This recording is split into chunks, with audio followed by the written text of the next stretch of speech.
Quand la Bible dit marcher par l'esprit, c'est-à-dire prier. Jésus pouvait dire aussi à ses disciples, il dit veillez et priez afin que vous ne tombez pas en tentation. Il dit l'esprit est disposé, la chair est faible. La chair vous fait faire ce qu'elle veut si vous ne priez pas. L'opposé des désirs, des passions de la chair, c'est la prière. Mais la prière sans cesse. C'est pourquoi il a dit veillez et priez. Quand on dit veiller et prier, ce n'est pas forcément passer des nuits sans dormir. Veiller et prier, ça veut dire prier tout le temps. Ça veut dire veiller sur la prière. Ça veut dire veiller à prier. Ça veut dire soyez tout le temps en prière. Paul le dit littéralement en disant priez sans cesse. Comment est-ce qu'on n'est pas passionné des choses? C'est en étant passionné de Christ. Passionné par quoi? Par le moyen de la prière. Tu es toujours en prière.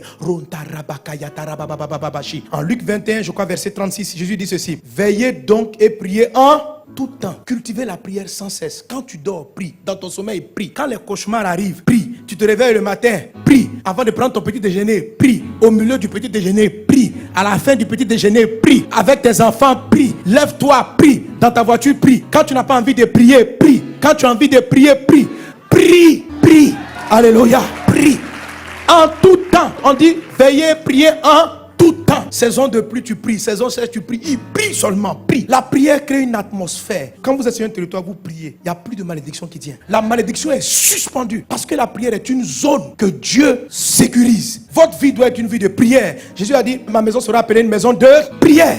Et qui est la maison de Dieu? C'est ton corps. Qui est la maison de Dieu? C'est l'église. Ça doit être une atmosphère de prière. Vous savez, mes amis, les disciples ont vu Jésus marcher sur la mer. Ils n'ont pas demandé à Jésus, apprends-nous à marcher. Ils ont vu Jésus ressusciter les morts. Ils n'ont jamais dit à Jésus, apprends-nous la résurrection. Ils ont vu Jésus guérir des malades. Ils n'ont jamais dit à Jésus, apprends-nous à guérir les malades. La seule fois, ils ont demandé à Jésus de leur donner un coup. Apprends-nous à prier. Nous, on ne sait pas prier. Apprends-nous à prier. Parce qu'ils avaient compris une chose. Que le secret de la vie surnaturelle de Jésus, ce n'était pas de faire des prodiges. C'était la prière. C'est dans la prière que le ciel se révélait sur la terre. Qu'on sortait de tout ce qui peut être malédiction. Prie en tout temps. Il y a des fois la chair n'a pas envie de prier. Quand elle n'a pas envie de prier, c'est là même qu'il faut prier. Elle veut dormir, puis tu pries. Même dans le sommeil,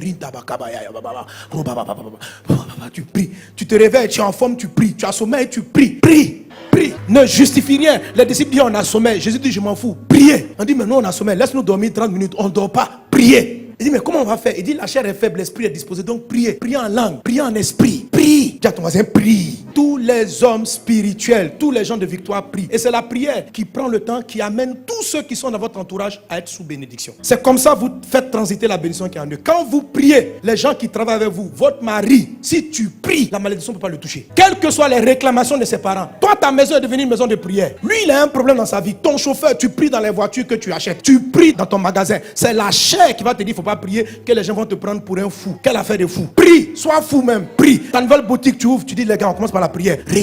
Apprends à tes collègues à prier. Tu vas préserver leur vie, tu vas préserver leur famille. Ne sois pas un genre, on dit non, les gens vont penser que tu es un intello, que tu es un intello, tu as fait de grandes études. Comment tu crois en des choses comme ça? Les gens qui te parlent sont les diaboliques. Eux, ils vont faire des incantations avant d'arriver dans ton lieu de travail. Et puis toi, tu es prié, ils veulent te donner un complexe de il faut te jouer un homme comme eux. Tu n'es pas comme eux. Toi, tu appartiens à Dieu. Eux, ils appartiennent au diable. Ils vont faire les incantations, ils arrivent au travail. Quand tu les vois comme ça, ils sont calmes. Tu crois qu'ils méditent. Ils appellent le diable dans la boîte. Appelle le Seigneur. Tout ce qui t'appartient. Et même si tu es un employé, ce n'est pas ton entreprise. Le Saint-Esprit est supérieur à tous les démons. Tu arrives, tu vas paralyser la malédiction qui est sur la société. Tu vas paralyser. Tu vas changer la tendance des choses. Créer l'atmosphère de prière. La prière est une communication avec Dieu. La prière est le câble qui vous connecte au ciel. Alléluia. C'est un câble. Il faut savoir adresser la prière. Écoutez mon message sur 7 étapes pour une vie de prière de victoire. J'explique tout. La prière permet aux anges de monter, de descendre. La prière fait descendre le ciel sur la terre. La prière suspend toute malédiction dans un environnement donné. Amen. Si tu pries que tu vois la malédiction frappe encore, augmente ta prière, augmente seulement. À un moment donné, elle va renverser la situation. Si une maladie persiste dans ton corps, prie,